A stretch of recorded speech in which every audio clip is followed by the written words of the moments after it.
আমাদের মেইন সমস্যা হয়েছে আপনার আমাদের যে খয়া নদী হবিগঞ্জ যখন ডল বৃষ্টি আসলে পরে আমাদের হাওর দীর্ঘদিন যাবৎ জলাবদ্ধ হয়ে যাবে। এই জলাবদ্ধের একমাত্র কারণ হচ্ছে আমাদের জায়গায় পুরাতন নদী ছিল শিবপুর রেন্দা। এই নদী যতক্ষণ পর্যন্ত আমাদের খনন না করে ততক্ষণ পর্যন্ত আমরা জলাবদ্ধতে মনে করেন এটা স্বীকার করতে হইব। আর এখন তো যাইবার হয়েছে পানি তো তল নিচেই, কারণ এখন যে জমি জমা পানি তল নিচে মানুষ যে কাটতেছে এটা মনে করেন নৌকাতে আনন্দ লাগে, কামলার দর বেশি, রাস্তাঘাটের যে হাল অবস্থা কাটতে আনলো রাস্তা আমরা নেওয়া যায় না।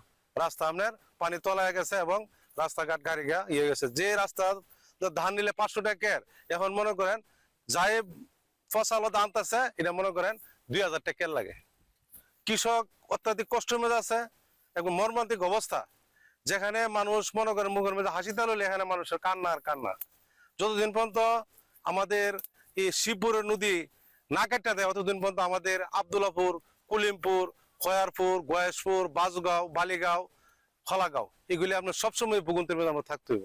পানি তো আপনার জমি নিচেই, কারণ পানি তলায় নিচে। এখন যদি জমি আমরা কাটি এ খরচ বেশি, কাটতে এনে টানো তুললে গাড়ি জানি তো আমরা খরচ বেশি। আমরা এই দুর্দশার মধ্যে পড়ছি। ভাই দেখেন কত সুন্দর ফসল হয়েছে, ফসল এলে কেমন দিব ভাই? এটা মনে করেন নদীর তলে পানির তলে ডুবে গেছে, পানির তলে ডুবে গেছে। এখানে কাটায় গাড়িয়ে নেওয়ায় আনে আমাদের দুইটা হয় বোন। আমাদের টিউন সাহেবের দ্বারা বললাম যে এটা গলন কোথায় দেন, কিন্তু তা এখনো করতে পারতেছে না। আমরা যদি কৃষক না বাঁচি সরকার বাঁচবো কেন? এটা 200 মন দান ওখানে কয় না। আমরা কিভাবে চলবো? ঋণ মাজন কইরা করছি, আমরা কিভাবে চলবো? এই ধান বেশি আমরা মনে করেন খাইতেও পারুম না, চলতে পারুম না। আমাদের করার সময় ফুটি করে 12 থেকে 14,000 টাকা খরচ। এরপরে আমরা লাগানোর সময় যে সার পানি দিছি, বীজ দিছি, কীটনাশক দিছি, এই কীটনাশক গুলো আমরা বেশি দাম দিয়ে কিনছি। আমরা বার্জিং করছে এমনও পারছে। এরপরে আমরা কাটতে খরচ লাগতেছে, নিতে খরচ লাগতেছে। বালা ধান 700 টাকার ব্যস্ত আছে, আমরা এটা 200 টাকারও কমে। চাইলের ভিতরে যে কোড়াটা 300 টাকার ব্যস্ত আছে, 350 টাকার ব্যস্ত আছে। আমরা ধান 400 টাকার। আমরা অনেক কৃষক এমন একটা মরামর্শ কইরাও শিখছি, মানে কইরা আমরা এমন একটা এর মধ্যে ফর্জার মধ্যে পড়ছি, আমরা মানে ধান বাড়ি নিতে পারতেছি না। আমরা এমন একটা দুর্যোগের মধ্যে পড়ছি। আজকে আমরা 3-4 বছর ধরে আমরা এই মারগুলি খাইতেছি না। আমরা এমনকি আমি আমাদের গ্রামে সরিষা পয়না টিউনও বরাবর আমি গেছি এই দরখাস্তটা মন্ত্রণালয় পর্যন্ত গেছে। মন্ত্রণালয়ে যাওয়ার পরে আমরা বিক্ষুদে নাম চাই দিয়েছি, পরে আমরা হাওড়ের পানিটা নাম চাই লাগানির সময় 40 কের ক্ষেত করছি, 40 কের ক্ষেত হয়ে গেছে তলয়া।